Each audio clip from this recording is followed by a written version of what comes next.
Hey guys, welcome to the stream space, or welcome back if you've been here before. We are doing a new React video. We got two fun ones for you. At least the first one is the most fun. The second one is just, it's the debate of why I'm still in that group. Anyways, so we're gonna go over, we're reacting to another creator that we've reacted to before, and that is Johniibo. And he is a huge Nintendo fan, and you know, to his credit, he does sometimes put out some stuff that's actually pretty decent. No hate to the creator or anything like that. We're not looking to start a war here, but at the same time, once again, he's neglecting fact to support argument, and that, he's actually shitting on people that are messaging him in like the comments, and it's just what he fires back with is complete nonsense. So we're gonna go over said nonsense in a sec here. I'm just pulling gotta find my comment because I actually don't have the data in front of me that I originally used to. I don't want to message that person. I'm sure they're a nice guy, but I don't want to message them. Anyways, so he's responding. I'll give you some background before we jump into it, but he's responding to a delete one forever post from somebody on Twitter. And it's basically Nintendo, PlayStation, Xbox, Steam. And he goes through the different points as to, like, you know, the argument of why not to delete Nintendo forever.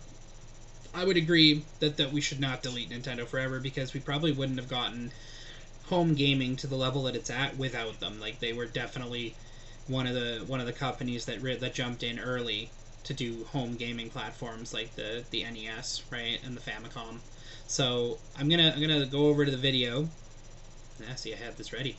I mean, fun fact: I've tried to film this 3 times and I've had one problem or another. That just cut off the top of my head. What the hell? Let me make that a little smaller.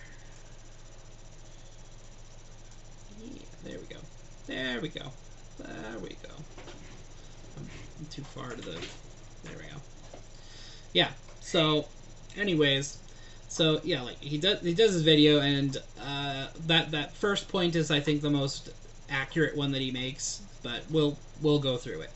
Anyone that is saying to delete Nintendo on this post, and I've seen a lot of it, is just wrong. First off, it's their opinion. They can't be wrong. They can't be wrong. If they feel that Nintendo had no place in the gaming sphere, they may not even be referring to like back then. I'm saying if today we were to decide to get rid of one of them forever, then maybe some people would pick Nintendo because of their behavior, their commercial behavior. Cease and desist letters to people like making fan games, and not even they're not profiting off them or anything, but cease and desist for fan games and stuff like that.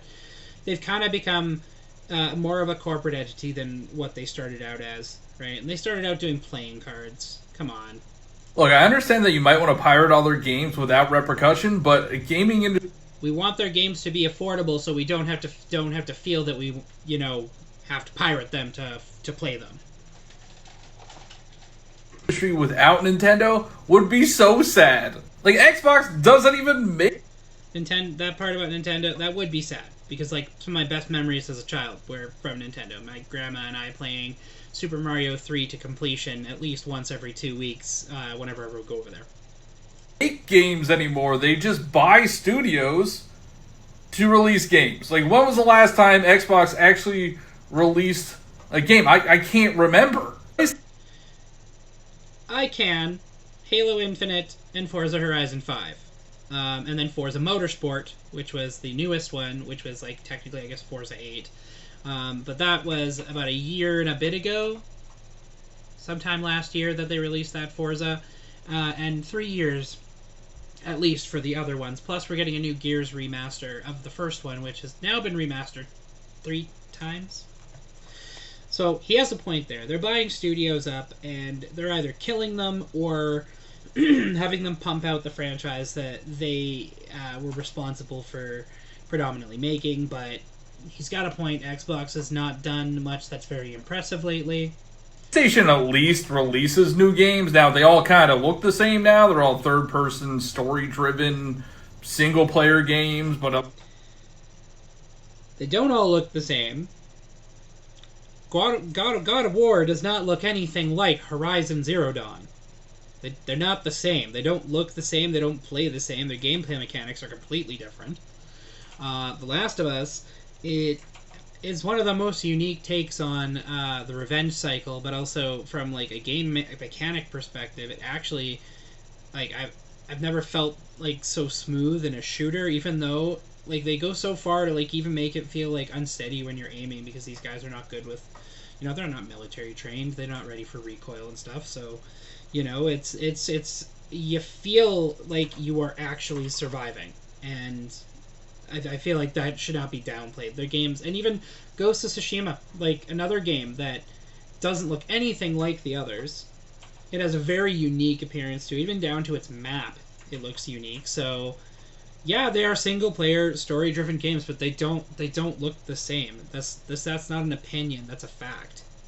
At least they're releasing stuff. Nintendo is the only one that tries to innovate. I know people are saying, like, the Switch 2 was just the Switch 1 again. But there's been 5 PlayStations, and they haven't really... The Switch 2 is actually what most consider the Switch Pro. We got the performance upgrade we were hoping for with it, but we should have gotten with the OLED. When the OLED released, all they did was improve the screen quality and improve the battery, but they didn't improve any of the performance hardware, so you still ended up with games being laggy and performing poorly, despite the fact that they were a modern release, like a 2024, 2023 release. Trying to play Pokemon Scarlet on, Violet. Let's say Violet to be specific, because that's what I was actually playing. Playing Pokemon Violet on my Switch Lite or normal Switch, and then changing over to my Switch 2 was like day and night. It played like a whole new game. I almost want to start the game over just to replay it from scratch, because it is that different.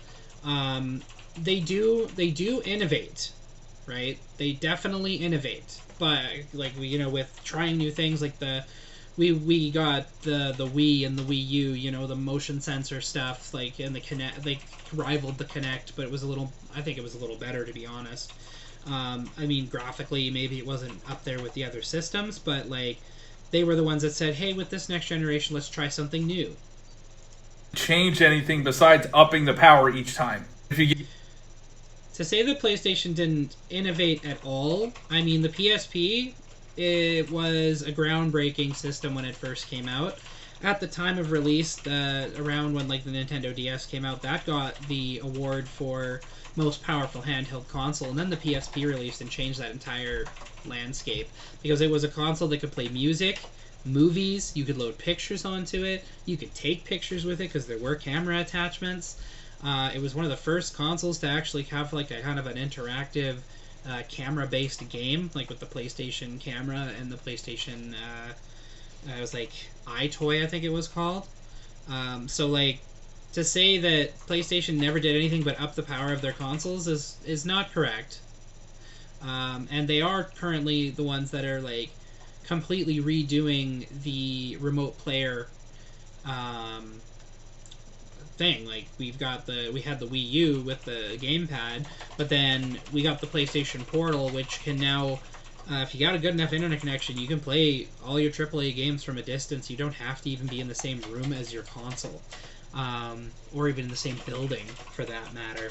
So I think it's a little unfair to say they've never innovated, because they are taking a technology that has kind of been left derelict and actually doing something with it. We're getting to my favorite point, and you can see on the right that I had something to say about it, but I'll actually break that point down a little bit. Get rid of Nintendo, say goodbye to handheld gaming, because nobody's gonna do that anymore. I know there's the Steam Deck, but like, not many people bought it, and like, nobody really cares about handheld PCs. All the games. This is where I got annoyed. This is probably this is the point I'll probably spend the most time on. So, to say that nobody cares about handheld gaming PCs is not true. Not even a little. So, in one of the comments, they had already said, he tried to state that the Switch 2 has outsold the handheld gaming PC market by itself, which is nearly correct, because it's almost there within a much shorter span of time. But if you think about it, the Steam Deck was the first like widespread available, most known developer behind it, handheld gaming PC to come out. And when it came out, like, it was immensely popular for the fact that you could do a ton of emulation on it that would integrate into the Steam OS itself. You could use it as a normal computer if you needed to, because you could dock it, and then it had touchpads, so it was like really easy to use. Like, it was a great handheld gaming system. So the Switch 2 by itself has sold about 5.67 million units at this point, whereas the Steam Deck has sold. So I looked up the numbers, I checked them out, and between the MSI Claw, ROG Ally, the Ally X, the Steam Deck, and the Legion Go, they've sold 6.65 million units. So the Switch 2 has not outdone them yet. It still has a million or so units to go. And now we've done the fever pitch sales of that device are done now, at least until probably Christmas. So it didn't surpass them. And to go and say that nobody cares about the handheld gaming PC market, 5 million of the units that I mentioned, of the handheld gaming PCs, those were just the Steam Deck and its variants. So to say that nobody cares about it, that's absolutely incorrect. So just, I can't understand how somebody can make such a broad statement like that. Games would look the same. They'll just be like bland, colorless, super realistic graphics. Like, who really wants that?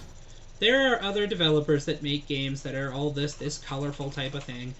Perfect example is the game Temtem, which is kind of a rip on Pokemon, but it is very colorful. And we also have like platformers that are still getting made, like Mario and stuff like that. That may be Nintendo, but without them, we would have things like, you know, Yooka-Laylee, Banjo-Kazooie, Conker's Bad Fur Day. Those are all colorful and fun and vibrant games.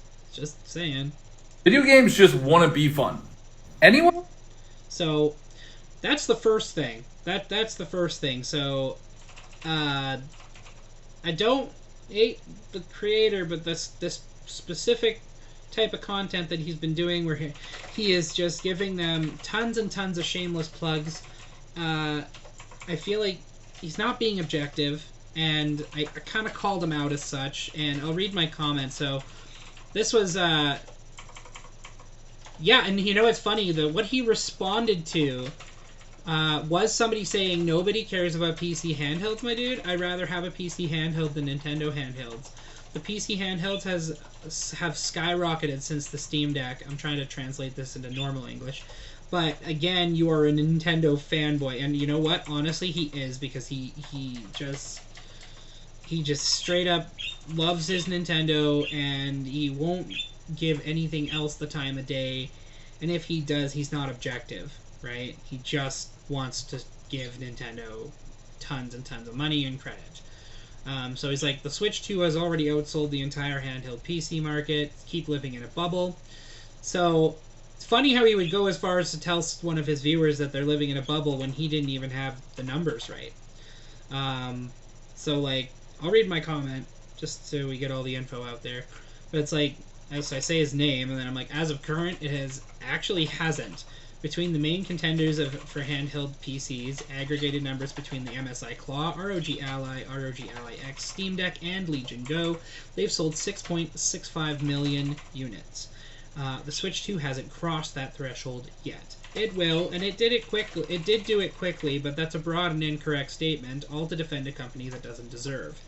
The Steam Deck, by the way, was roughly 5 million of that number I presented above. Stop with the shill behavior, guy. You can like or even love Nintendo, but the Switch 2 is just a relabeled Switch Pro. This is what we should have gotten when the OLED dropped. There is no sense making the content you make unless you can actually present the information objectively. And that is my full-on official gripe with what he does, is that he's not objective. I like what I like, but I'm also objective about it. I know, like, for example, Power Rangers released new toys, and I know that Playmates isn't doing the quality quite right, but I still like them. You know, they still look nice. They'll still look good with the other automorphers I still have in a box. Anyways, on to the next. I'm part of an Xbox group.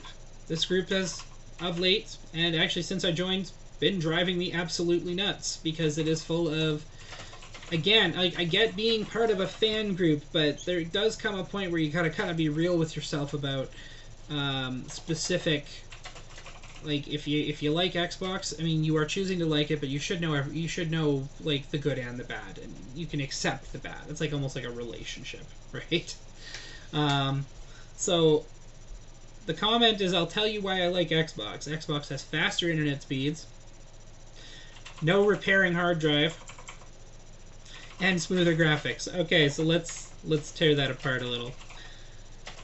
You can like Xbox, that's fine. That's fine. Xbox has faster internet speeds. That has nothing to do with your console. That is your internet provider, right? It has limitations, right? It'll probably be, honestly, it'll probably be a gigabit. It's probably got a gigabit network card in there. It should, because that's why hardlining is always preferred.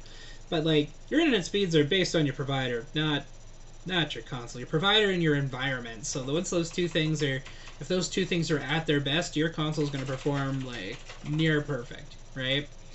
But internet speeds, not determined by the system. We could have a PlayStation 5 that ends up with higher speeds just because it's in a better environment, not because it's actually got a faster card. From a hardware perspective, the Xbox and the PlayStation 5 really aren't that different. No repairing hard drive. You're right, you can't repair the hard drive because Microsoft made that a proprietary method that they have not shared with the public. So if the hard drive in a Series X or S fails, like, and it actually, like, straight up dies, like, it's not just corrupted, it's like dead, you can't replace that yourself. You have to send it to Microsoft. They have they've gate-kept the process of reinstalling the OS and changing that hard drive. They basically have a partition on the hard drive that marries that drive to the board. So if that drive changes and you didn't clone it or something, it basically just is useless. When the hard drive fails in that, I actually have an Xbox that came through my shop. Exactly that happened. And there was, like, the guy just ended up donating it for parts because he couldn't do anything with it, right? And that was really sad because it was a fairly new system at the time. It was like last year that they had brought it in for that. So yeah, you're right, you can't repair the hard drive. But the thing is you can't do it on a PlayStation either because it's soldered to the board. So it is slightly faster because it's done that way, but the Series X is an M2, so they're both pretty damn quick. But if one of them fails, that's the end of, like, one or the other. If they fail, they're done. You're not replacing them, at least currently. Now, as far as I'm aware, for the PS5, you can replace the chips with larger storage. I don't know how reinstalling the OS works with that. And yes, you can add a chip to the PS5, an extra M2, to increase its storage space. You can't install the OS on that chip, though, unfortunately. So if it fails, that's it. You're done.